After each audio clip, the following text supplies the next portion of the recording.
Hey guys, this is Josh for the TechZoneUK, and in this video I want to show you how you can install Windows 7 inside of a thing called a VirtualBox. Now basically this will allow you to I'm saying basically a lot, this will allow you to run Windows 7 or any other operating system that you want, whether that's Linux, Windows, and with a bit of playing around Mac. That's what VirtualBox is about. Now, you might want to use VirtualBox for testing out programs. I mean, if you're designing a program on Windows that's made for Linux, you could run a VirtualBox with Linux, and you could copy that program over and run it and see if it works. So, I mean, there's so many things you could do with VirtualBox. Essentially, it's just running another operating system in the operating system you're running. So, if you're running Mac, you could run VirtualBox with Windows.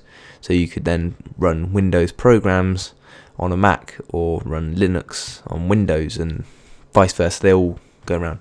But anyway, as you can see here, we're on the VirtualBox website. So what you need to do is you need to come to the left here where it says downloads, and if you hit that, you can see we've got VirtualBox for Windows, VirtualBox for Mac, Linux, and Solaris.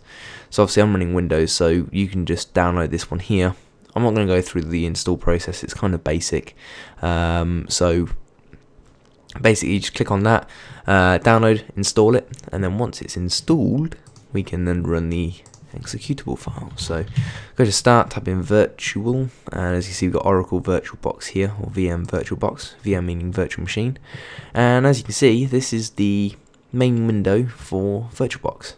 So if we hit new up in the top left hand corner, we can give our operating system a name. So I'm going to call this Windows 7 Ent for Enterprise, and select down here to Windows 7, I think it's 32-bit.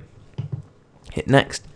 Now this is how much memory we actually want to give our virtual PC. So you can see I've got 8 gigs of RAM in this PC in total.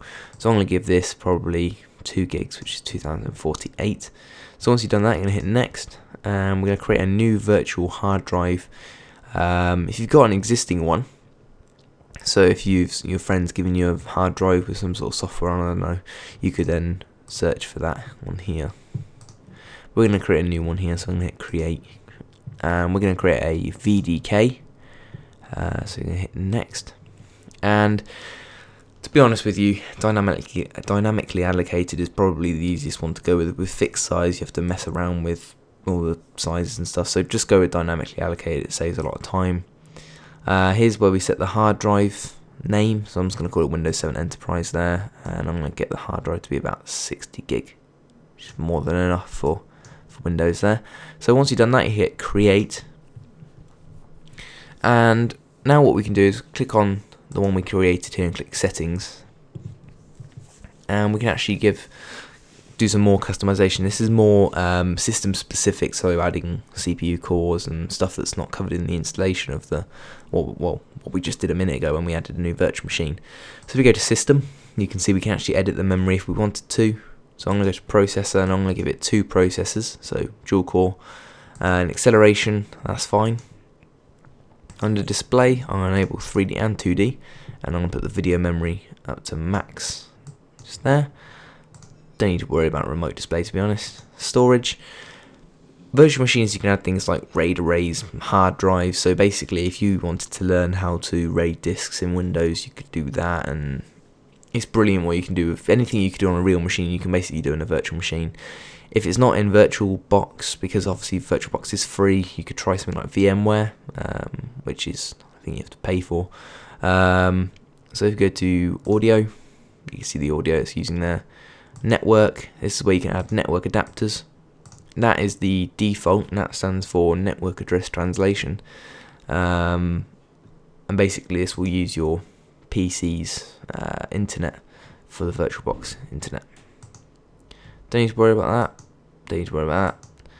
Shared folders. I mean, this will share a folder in the Windows virtual environment and one on your real environment, so you can transfer files easily. But I'll show you how to get around that a bit later. So anyway, let's hit OK, and let's start this virtual machine up. So as you can see, the first thing it's going to ask is where is the image for the operating system. So we're going to have to look for that. Now mine is on my data drive under ISO images, and just there, Windows 7 Enterprise. So let's hit open and hit start. And what this is going to do is just act like a complete normal Windows installation for VirtualBox.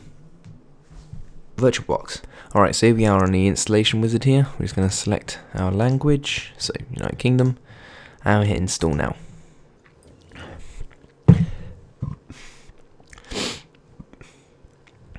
Okay, so here's the license. So we're going to say we accept, and hit next, go custom, and we're going to install onto our blank hard drive here. So it's going to hit next on this one. Any partitions, just delete them unless there's data on them. In that case, back your data up and then just delete the partitions. Go into a fully unallocated partition and then just install over that. So now this is installing Windows, so I'm going to leave it and let it do its thing, and I'll come back when it's done. Okay, so we're on to the part where we actually need to enter our username here. So I'm just going to enter in VBox. That's our username there, and we're going to hit next. Password, I don't need one. Here I'm going to select use recommended settings, and that's the correct time zone. Now this is where you need to set up the computer's location. I mean, I'm at home, so I'm just going to select home network here. But obviously if it's a work virtual machine, you might as well select work, but if you go on public you might not get internet connectivity. So I'm going to go with home here, and hopefully this should be the virtual machine nearly done. Okay, so as you can see, we now have Windows 7 installed in a virtual environment, so we can then do whatever we really want. So basically it looks like it's working as it should. I mean, one thing we're going to look at now is why when you expand this it doesn't expand to the full window, and something you can actually add to Windows to make it a little bit better in here, where the mouse works a little bit better and you can get some more functionality out of it. So what we're going to do is we're going to go to devices and we're going to hit install guest additions. Now once you press that, what you're going to want to do is come down to start, go to my computer and double click on this drive here, and we're going to install, let me just remember which version of Windows we put on here, 32 or 32-bit. So we're going to install the x86 VirtualBox editions here, so we're going to double click on that and click yes, and we're just going to install this. That's normal, and I'm going to say yes to this, say no to that, click OK and hit install. Now what this does is allows us to have better control over the mouse, and allows us to drag it out and in. I know it's done already, but sometimes with some operating systems it doesn't allow you to do that, but I'll come back when this is done. Okay, so once the VirtualBox Guest Editions is added, we're just going to hit reboot now, and I'll come back when the VirtualBox has rebooted. Okay, so now the virtual machine's rebooted, we should be able to expand the window and it go full screen. Well, not full screen, but to the size of the window. First thing, let's try and drag. Yeah, that looks like that's working, and if we maximise here, that should auto adjust to the size of the window. So let's have a look to see if we can get Aero going in this. So let's select Windows 7 and let's see if it'll work. There we go.